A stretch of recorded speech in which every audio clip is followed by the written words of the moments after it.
John Wick wouldn't be a $1 billion franchise today if one key decision had gone differently. John Wick is doubtlessly a genre-defining action movie, but might not have been as influential if another project had beaten it to the punch just a few years earlier.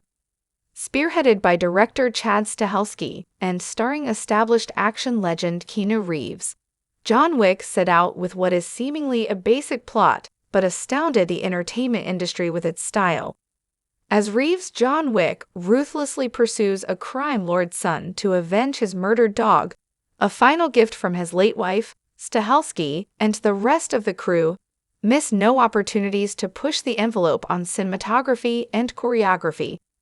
Stahelski notably started his career in stunt work, often serving as Reeves' stunt double and acting as a coordinator for movies including the original Matrix trilogy, The Hunger Games, The Expendables, and Safe. Stahelski's pivot to direction, with his directorial debut being the first John Wick, might have come across as a gamble, but one that paid off. Certainly, a previous project where Stahelski didn't have directorial control might have demonstrated more of John Wick's technicality, but this allowed the latter movie to have a bigger legacy. One of the last movies Stahelski worked on before John Wick, as an action choreographer and supervising stunt coordinator, was Safe, starring Jason Statham. In this one-man army movie, Statham's Luke Wright finds himself protecting a young girl who is being pursued by gangsters for the valuable code she holds in her memory, who also happen to be the people who destroyed Luke's own life. Predictably, this is a high-octane thriller in the same vein as John Wick, with Statham showing off his action proficiency. However, in an interview with Screen Rant, Stahelski commented that the realistic style, particularly with how guns are used, in John Wick was attempted with Safe, but didn't work with director Bose Yakin's vision. The technology of being very safe with blanks and guns and all that, we just had the sweet spot with John Wick. In Safe, it wasn't quite there yet.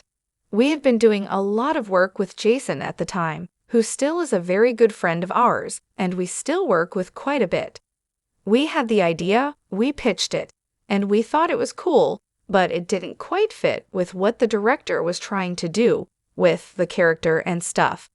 It wasn't like anybody said, "No, we hate it." It just didn't quite fit with the storytelling, because it was more a guy down on his luck that had been hidden. It just had to be a little bit more ballistic and bombastic, and it was a little bit more of a cat and mouse situation. We didn't want to force the style. You can't force a style on someone. It really wasn't about missed opportunities or that somebody didn't like what we were doing. It just didn't fit. It's like if we did John Wick and it was all wire like the Matrix. It just doesn't fit. Or if we did grappling in the Matrix, it probably wouldn't fit. Ultimately, Stahelski stressed the style of the action matching the story. Safe benefited from more bombastic and unrealistic action because it presents a very dramatized version of gangsters and a slightly ludicrous plot. The Matrix needed wires to assist the choreography because of the reality-bending nature of the Matrix. And John Wick, very gritty and grounded, was served by the hyper-realistic handling of guns and stunts to lend it some believability. Of course, the work that went into the depiction of combat and firearms in John Wick was rarely seen in Hollywood, making it a very refreshing action movie at the time, as it avoided feeling over the top even with its larger-than-life leading man. The whole point being that it redirected the action genre in this way.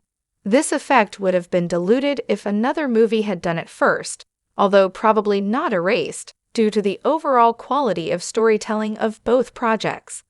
Historically, a movie's technical aspects won't garner as much attention if the story itself simply isn't good. Movies that represent the biggest breakthroughs in special effects, The Terminator, Star Wars, The Matrix, and the like, are still good stories without those effects. On the other hand, Safe is a mediocre at best Jason Statham outing, with a 59% on Rotten Tomatoes, and would still be so even with a stellar combination of martial arts and gun-based action.